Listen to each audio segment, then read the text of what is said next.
जय हिंद दोस्तों, आप सभी को हमारे चैनल पे स्वागत है। आज की इस वीडियो में हम आपको बताएंगे एपी का इम्पोर्टेंट क्वेश्चन जो एग्ज़ाम में बार बार पूछे जाते हैं। अगर आप वीडियो शुरू से अंत तक देख लेते हैं, इस वीडियो से आपको काफ़ी कुछ सीखने को मिलेगा। ठीक है, आइए देखिए आज का क्वेश्चन क्या है। एपी 5, 8, 11, 14 डॉट डॉट का 10वां पद है। 10वां पद निकालना है। ठीक है, इसमें से कभी कभी इस टाइप के ऑब्जेक्टिव भी क्वेश्चन पूछा जाता है और सब्जेक्टिव भी पूछा जाता है। ठीक है, तो आइए इस सवाल को समझते हैं बेसिक से। देखिए सबसे पहले 10वां पद निकालने के लिए हम आपको दो तरीका बताएंगे इस वीडियो में।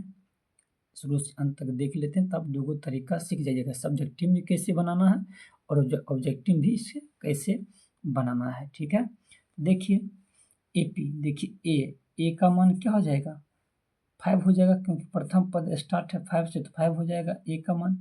अब निकालते हैं डी का मान। तो डी का मान निकालने के डी के लिए सूत्र क्या होता है, A2 माइनस A1 होता है। बताइए A2 कितना है, 8 है, तो 8 लिखेंगे, माइनस A1 कितना है, 5 है, तो 5 लिख लेंगे। घटाइएगा तो कितना बच जाएगा, तो 3 बच जाएगा। ठीक है, अब उसका देखिए 10वां पद, कौन पद पूछ रहा है, 10वां पद। तो यहाँ पर n का मान कितना हो जाएगा, 10 हो जाएगा।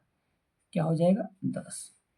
बताइए अंतिम पद ए एन के लिए फॉर्मूला क्या होता है, a plus n minus 1 into d. ठीक है, अब देखिए इस पर बैठाइए, ए का मान कितना दिया गया है, 5 है, तो 5 लिख लेंगे, प्लस बताइए एन का मान कितना है, 10, तो 10 लिख लेंगे, माइनस 1, तो माइनस 1 कर देंगे, गुना डी का मान कितना है, 3 है, तो 3 लिख लेना है। ठीक, अब आगे देखिए 5 प्लस, इसमें से घटेगा तो कितना बच जाएगा, 9 बच जाएगा, गुना 3। ठीक, अब इसको हल कीजिए, 5 प्लस 9 कितना होता है, 27 होता है।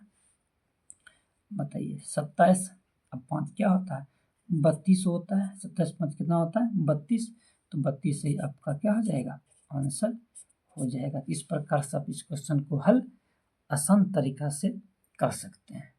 ठीक है, अब इसको हम बताते हैं ऑब्जेक्टिव में जब ये क्वेश्चन पूछा जाएगा तो ऑब्जेक्टिव में कैसे इसको सॉल्व करना है। आइए देखते हैं ऑब्जेक्टिव इसको कैसे सॉल्व करना है। ठीक है, तो समझते हैं, ध्यान दीजिएगा। देखिए जितना पद पूछा जाए, 10वां पद पूछा जाए तो आपको लिख लेना है A10। A10 का फॉर्मूला क्या होता है, A प्लस 9D होता है। जितना पद पूछा जाए उसमें से डी का मान एक कम करके लिख लेंगे, वही आपका पद होता है। ठीक है, बताइए ए का मान कितना है, 5 है, तो 5 लिख लीजिएगा, प्लस 9 है तो 9 लिखिएगा, गुना डी का मान कितना है, 3, तो 3 आपको लिख लेना है। ठीक है, अब 5 प्लस 9 कितना होता है, 27 होता है, और 27 5 कितना हो जाएगा, 32। यही आपका आंसर हो जाएगा। तो ऑब्जेक्टिव में आप इस तरह से बनाइएगा, एग्जाम में टाइम बचत होगा और आसानी तरीका से आप सवाल को सॉल्व कर सकते हैं। ठीक है, अगर इस वीडियो से आपको कुछ सीखने को मिला है तो वीडियो को like and share and subscribe जरूर करें। Thank you.